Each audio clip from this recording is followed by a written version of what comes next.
Welcome to Wellness and Wonder, a worldwide podcast composed of voices that cross the heart and mind.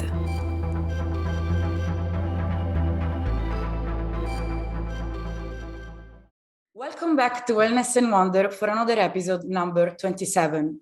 Today's topic is again art. With Nicolas Sorbac, a gallerist and passionate of arts in front of me now, I reminded myself the beauty that is behind Nomadic galleries, a traveling exhibition in space, which gives us the sensation of reflection, exploration, efforts, and mostly about the importance of sustaining artists all over the world. A problem within the art gallery world nowadays is the manipulation of the territory, giving the artist the possibility to exhibit only thanks to the finance connected to it. Well, every artist defined as artist deserves to exhibit. And thanks to the concept of the nomadic gallery, the space is given to emerging artists and talents to exhibit in exponent galleries, even if only for a period of time. Not everyone can afford to buy art, but Nicolas created an exhibition where the artists were not only very special and amazing, but the prices were also human. In the art world galleries, there should be less corruption and more freedom of expression and less competition and more love for connection. That's why I can't wait to introduce you to Nicolas Sorbac and this amazing artist, Daniel Brusatin, a powerful artist that is already here with us too. Hi guys, how are you? Hi, Francesca. Hi, Fran. Thank you for having us. So nice to see you. So first, I would love to introduce Nicolas, and then, of course, I'm going to ask your amazing story, Daniel. So, Nicolas, why are you so passionate about art, and how did you start this adventure of yours? Why? Well, I guess it's a family thing. You know, my mother's a photographer. My grandfather was an antiquary. He was a specialist in René Lalique jewels. And also he had a great grandfather who was also a collector. But all of these actually I got to know it later on. So I kind of like connected the dots. And really I was just really exposed to art most of my life. I've been going to museums since my very early age. But I never, thought of it as possibilities of of a career, but it was only just recently that I, told myself that, the creative possibilities that offered, this realm that is art, would be interesting for me to follow. Amazing. I have started out with this amazing project, and it makes me actually very happy to be doing this. And you are amazing. You're an amazing host, first of all, and you know so much about art. And last time talking to you, I realized that actually you are in touch also with many artists from all over the world, like, of course, Daniel, and I'm going to interview you soon, but also in Japan. So what's your plan? What's your goal behind this adventure? The thing is, when I started out with this project, with this gallery, with this nomadic gallery, I told to myself, I don't want to be just another contemporary art gallery.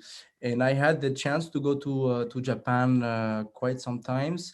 And when I was there, I met incredible people within the art industry, whether they were artists, whether they were art dealers or collectors. And I told to myself, if I would ever do something on my own, like a gallery, it would have to be with Japan in some sense. And when the time came to do my own project, I just very naturally I just called all these amazing artists that I've met over there, and I told them about the project of going to London and of maybe exhibiting them. And they all responded very positively, because also the thing that I told to myself is that when we think of Japanese art, there's always the same few names that pop in, and I feel that there is so much more about art that is happening over there, that I made a mission to myself to actually go there and pull out some artists and actually have them exhibit here. As we could see from the last exhibition you organized, there was the West with the East combined together. I loved it. Absolutely. Daniel art was completely different from the Japanese artist, but they were merging perfectly. Absolutely. And the thing is, I settled down in London about 4 months ago. And when I came here, my initial project was to exhibit Yuki Nara's ceramics, who's a Japanese artist. Yeah. But fate had it otherwise, because 2 days after my quarantine, I was introduced to Daniel by a very dear friend of mine. And when he invited me over to his studio, I fell in love with his environment, and with his art, and with his language, his plastic language. Yeah. And we, eventually started talking about, having a show of Daniel here in London. And when I showed the ceramics of Yuki, we started conceptualizing a bit of what this exhibition could be, and if both works would eventually connect. And so we started out in this path, and then actually it went very well, actually. It went very well. At your exhibition last time, there were like at least 300 people coming and go, like incredible. Yeah, it was Amazing. we were And actually also because of the art that were we were super surprised, actually, because well, I don't know 300 people in London, but the good thing is that there's been a lot of word of mouth, and also the most important thing is that we have put up a quality exhibition, which is what we want to do here. Yes. We want to have an interesting stuff to say about Daniel, and about Yuki's work, and about what is this whole connection is about. And I think we have succeeded in that, because Totally. many people were actually very genuinely interested and curious about what is this all about. Yes. And I think we have succeeded in that. See, I can prove it. I can prove it. I love the energy, and I love talking to Daniel. Actually, love the fact that Daniel was there. And now I'm going to start asking you a few questions, Daniel. And you were explaining the story of the works, the art, so we could feel your energy. I found it amazing. I think it's an amazing concept what you created, Nicolas, to have the artist behind the exhibition, because that's what we want. We want to be in touch with the artist, not only with the piece of art, because they all come from you, Daniel. So if you agree, Nicolas, I'm going to start interviewing your artist. Of course. And I have to say, I read your book, Daniel, to have, of course, a whole idea of your work and everything. So can you tell us about your story and traditional techniques, an act of making art, where, since I've been, of course, visiting you lately, the honest interaction that opens really a window to a state of primordial humanity. It's amazing. Tell us a bit about how did you start this career? Well, art started when I was very young. I grew up very close to my grandfather, who was an architect, and my parents work with flowers. Wow, very so creative. I grew up. Sorry. Super creative family, then, all of you. Yeah, and it had an exposure both to the sort of creation of humans and the creation of nature, and I grew around both things at the same time, and I think I was always interested in the in-between, in the things that are created both by us but by nature at the same time, and the places where the line of creation and creativity blur, and you don't know if what you're seeing is the hand of the artist or is the actual real physical elements that are presenting themselves. When I started this series of works, I was interested, which I still am, which is one of my the sort of cornerstone aspects of my work. Yeah. The idea of language and curiosity is the input and output of information for humans. The things that we need to see, we're always we have a kind of obsession, a kind of necessity to absorb information constantly, and in the same way we have this necessity to pass it through, to create some sort of language, whether it's written, spoken, whether it's art, whether it's something that you make or you paint or whatever it is.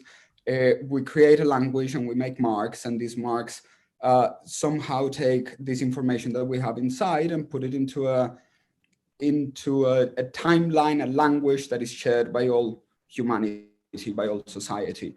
And the relationship between those aspects of humanity fascinates me. And that's where the idea of this exhibition kind of started. I started studying semiotics and visual language, and that took me to Japan to study alphabets that where each character has a big meaning. Unlike our characters that only represent sounds, these characters carry stories behind. And thinking about Marx and thinking about, I was trained in Florence in a very sort of traditional craft-centered school of art. So I've always been fascinated with the things that we can make, the craft, the reality, the discipline in matter, these things that connect us to what we call real, to what we call reality. In fact, I remember you talking, and it stayed impressed in my mind when you talked about the curious case of accidentality in this chaotic, organized world. I love this connotation that you made when we met. Can you tell us about this accidentality you have in your works, which I find amazing? Accidentality is something that is very, very important to me because, randomness it's very difficult for us to create randomness. Yes. If you think, if you try to think about a random number between 1 and 10, you'd immediately go to 7. Yeah. Everybody does. Yeah. 5 is right in the middle, 1 and 10 are in the extremes, 3 is too little. So everybody ends up to pick 7. Too much structure. Yeah. And so creating randomness, creating something beyond our knowledge is very difficult. Yes. But all systems of the universe tend to chaos in some sense. And if you allow chaos, if you allow entropy, if you allow nature to just happen, things that you didn't have in mind appear. And these things will always show you new things. The freedom of expression, love it. And most of the greatest inventions of humanity have come out of accidents. And an accident can be bad if you are very fixed in a purpose and this is exactly what you want.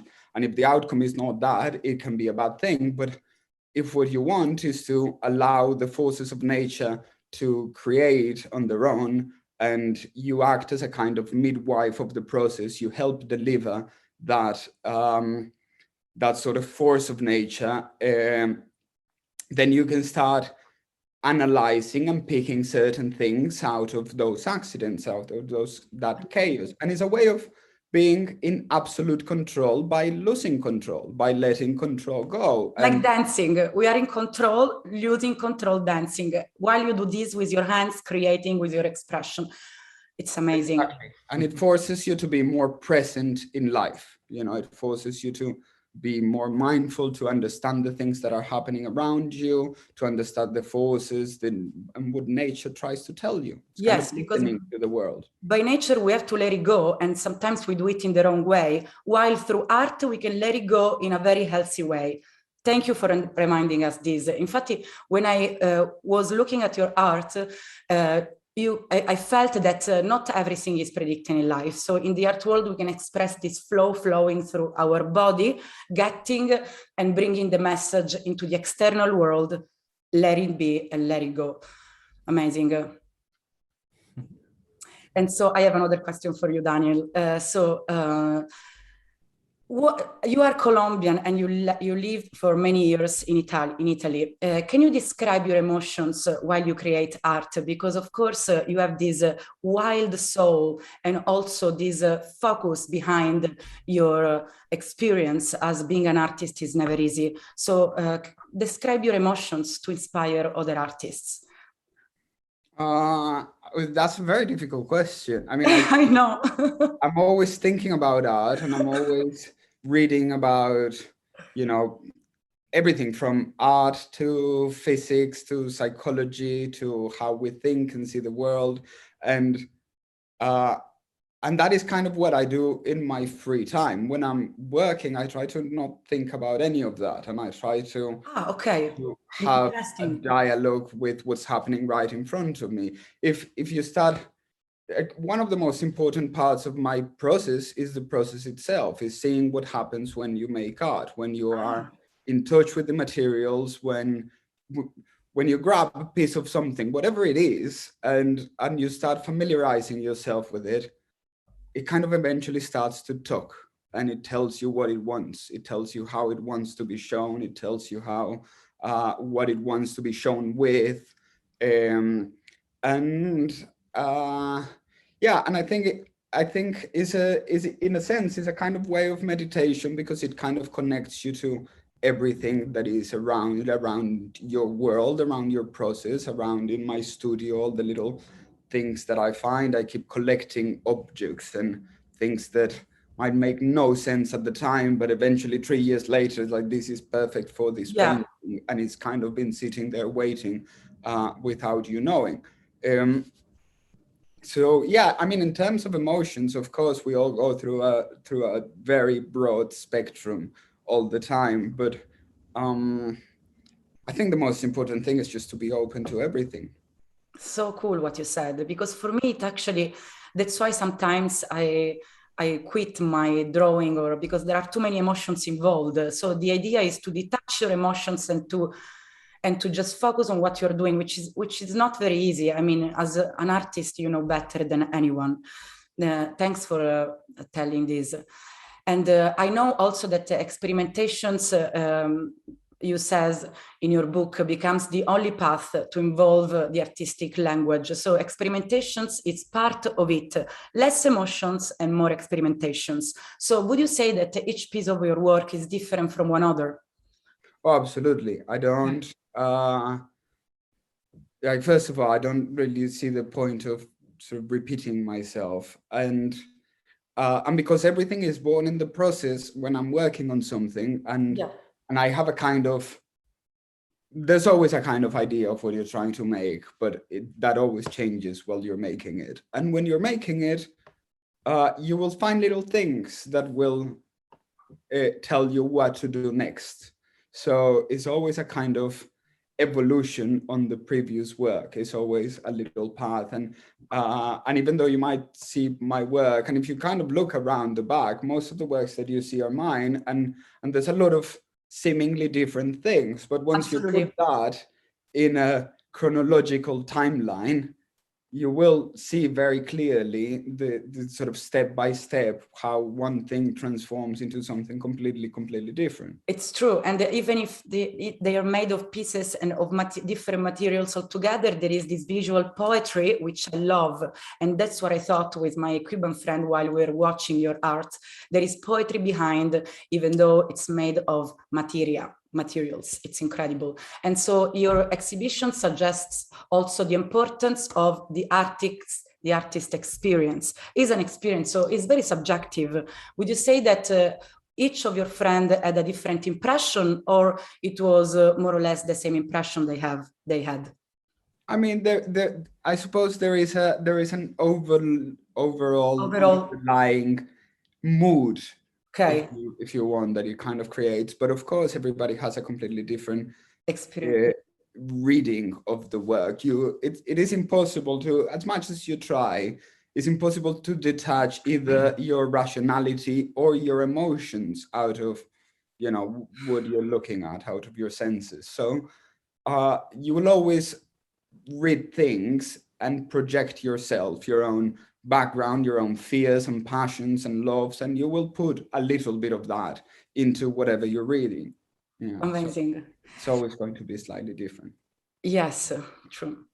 And also what I felt, of course, I'm lucky because I've been to the exhibition and to the gallery of Nicolas Nomadic gallery. So I felt this peace that was felt behind your wild art. I call it wild art, maybe it isn't. But since Colombia is the second most biodiverse country in the world, the peace and the world of exploration within the art is part of it, even though so different within the culture. So being a wild soul, would you say would you say you are a wild soul, and do you transmit it in your works? So while you work, are you wild, or are you more technical? So this wild Colombian soul, is it wild enough or not? I think there's a little bit of both in every single work. There is a more methodical approach, and I'm always working in between extremities, in between extremes. I'm always Amazing. working between the creative and destructive powers. There's always rubbing or burning or scratching, and there's So cool. little processes that seem kind of aggressive. But there's also moments of collages that are quite precise and little stitching, and it will all be, in between, with the whole spectrum of how you. Yeah. I love the wild part of your art and of the art in general. I think is what it means the most to me. And so what do you expect from your art usually and from the viewers? I know it's a difficult question because you just let it be and you are an artist by nature, but do you have any expectations or not before you make any piece of art? I do, in the sense that I want people to have the experience. What that experience is, I don't really care. Whatever your experience is your own thing, and whatever you got out of it is your own thing. But that's one reason why my work is so physical and so sculptural, because immediately it engages your physicality, your reality. You have to move around it, you have to look at it from many different angles, and it doesn't become a simple intellectual process when you read the work. It becomes a human primal thing that you need to look at the shadows and look at the lights and the peaks and the textures, and you read the work in the same way as you walk through a landscape. You have to get involved with the work. So No I just want people to go through it. Amazing. It's amazing not to have expectations, because otherwise we always tend to control also what we do, because we always have this expectation in mind. So no expectations is always the best idea, and giving our best. Do you agree? Amazing. Yeah, absolutely. Another questions, one of the last ones, is do you think insecurity and sufferance is part of being an artist? As we know, all the poets are very, they suffered a lot, they are very deep in the soul, and as we know, depth comes from sufferance. So do you think these two values are part of being an artist? Yeah, I mean, as we said before, I think in every aspect of art, you have to believe in the whole spectrum of humanity. So yeah, you will never feel joy if you haven't felt really low. I totally agree with you. Yeah. Nicolas, what do you think about this? What we are saying, because you are an artist too, in my opinion, even though you don't paint. Do you think all this is? Well, what do you think? I'm not an artist. I enjoy it differently, in the sense that I am more. I have my feet on the ground, but I really connect with someone like Daniel, and that that all of his creativity really inspires me. But I analyze it more in a very direct way and more down to earth way. Yeah. And last time when we had dinner together, I remember I was asking to your guests about Daniel's work, and a particular girl, she told me that she never comes to you, Daniel, while you paint or while you make your art, because she doesn't want to interrupt your kind of bubble. So why would you, for example, would you do a live session of working on your art, or would you prefer to be alone while you work? Like, do you ever work with Nicolas, for example, since you trust each other? I mean, I live in my studio.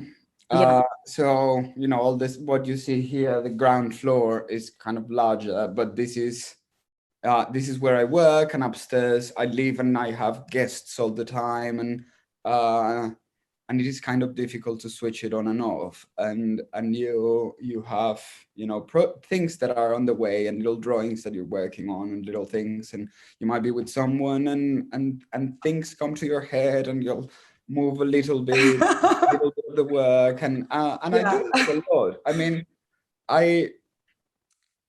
I understand why people will say that, but no, I think I can't say yes or no, because I just kind of like working whenever work wants to happen. Okay. So you don't matter, even if you're alone or with people, you are focused on what you do. You don't. That's amazing. Okay, so maybe she was very sensitive toward you. That's why she said that. We love it. Would we like to say something regarding this session, guys? A message to the artists, because now the art world is exploding. As you know, I'm in the NFT world now, this digital art world. I love traditional art and I love galleries, but the world is evolving at the same time. And what do you think about this? The digital art? I mean, my work is very, very far from that. I know, but we need both, I think, in the world for people to experience things in life. Yeah, definitely. I mean, I like the idea of things being tangible, of them occupying the same space as we do, of things that are made with a higher conscience, and I've always kind of run away from mass production and everything that is kind of fashion and factory things that get made and proliferated to a sort of infinite extent, especially today with, you know, the new sort of ways of thinking of sustainability and the amount of things that we make. Yes.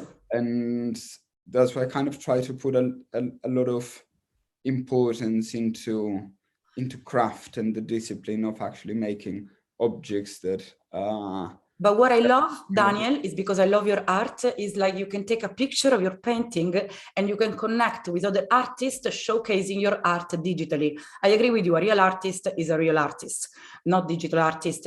I mean, not only digital artists, we are all artists if we create in general. But the amazing thing I found of NFT is that you as an artisan, an artist that is not only digital, you can become connected to many other artists just showcasing digitally your art. What do you think about this? Well, yeah, I mean, that's the reason I use social media, sort of thing. But you know, I have that problem with my work where, you know, I take pictures of it, and because of the physicality of the work, it immediately loses a lot.